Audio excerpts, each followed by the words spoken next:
son 12 años de transacciones de viajes de Transantiago. Eso considera en rojo, vemos aquí las validaciones de flujo de metro. Acá están, más o menos parten 2 millones. En azul tenemos las validaciones VIP en buses de Transantiago Red Movilidad. En verde he puesto la tarifa en UF del sistema, en la tarifa en horario alto, integrada, en UF para poder comparar una de cada. Y aquí he puesto las inauguraciones de los sistemas, por ejemplo, la estación San José de la Estrella, la extensión de los Dominicos, la extensión a Pudahuel de línea 5, la extensión de Plaza Maipú, la aparición de los trenes metropolitanos en el sistema, la nueva línea 6, la nueva línea 3 y la Revolución de Octubre en este momento acá. Entonces, por este lado vemos la tarifa que está en UF y por este otro lado vemos las validaciones PIB. Aquí vemos desde febrero del 2007 hasta diciembre del 2019 para bus, metro, trenes metropolitanos.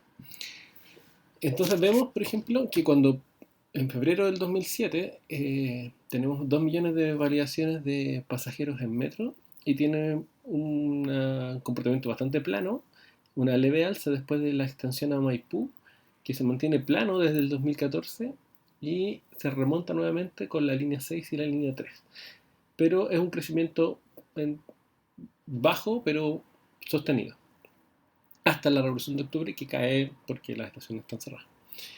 Es interesante porque en azul vemos los buses que crecen hasta el año más o menos 2000, finales del 2009, inicio del 2010, y empiezan a caer. Y caen y caen y caen, después se vuelve plano, vuelve a caer, y aquí en el 2017, más o menos en el mismo tiempo que se inicia el servicio de NOS, en esa época, empieza a aumentar, y luego en el a ver aquí, en marzo del 2018, empieza nuevamente a decaer el servicio de Transantiago en medidas de flujo.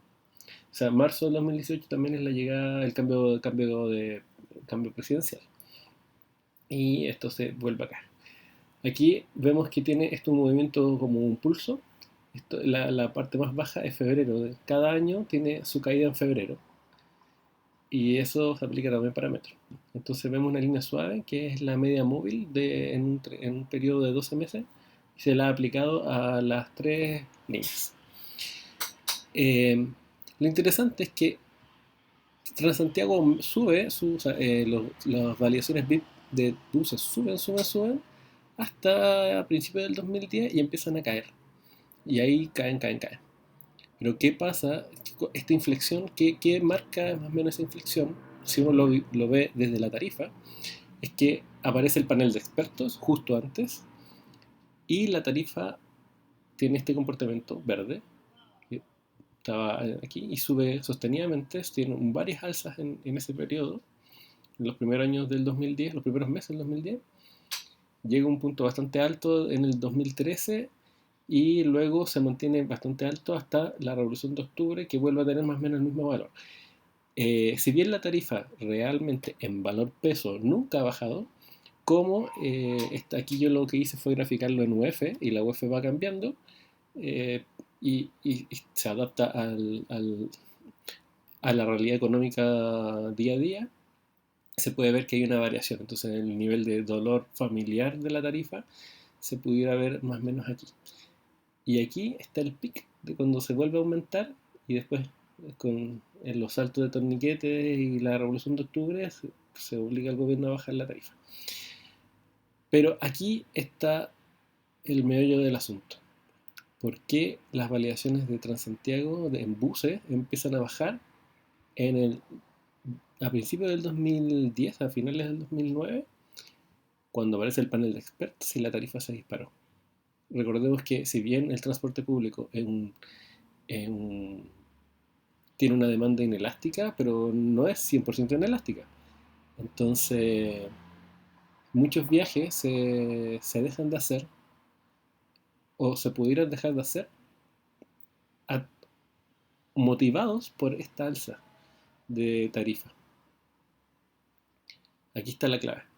Si nosotros no logramos remontar esta demanda que va en picada, en flujo de uso, eh, no hay cómo sostener financieramente el sistema. Ahora, es interesante que en marzo del 2018, para el cambio de gabinete, esto todavía venía aquí, hay una leve alza en los flujos hasta marzo del 2018 y luego empieza una caída hasta la actual. Entonces, cuando se plantea que los buses red son más atractivos o que aumentan es falso, porque los números muestran de que va a la baja desde marzo del 2018 y la tarifa ha ido al alza.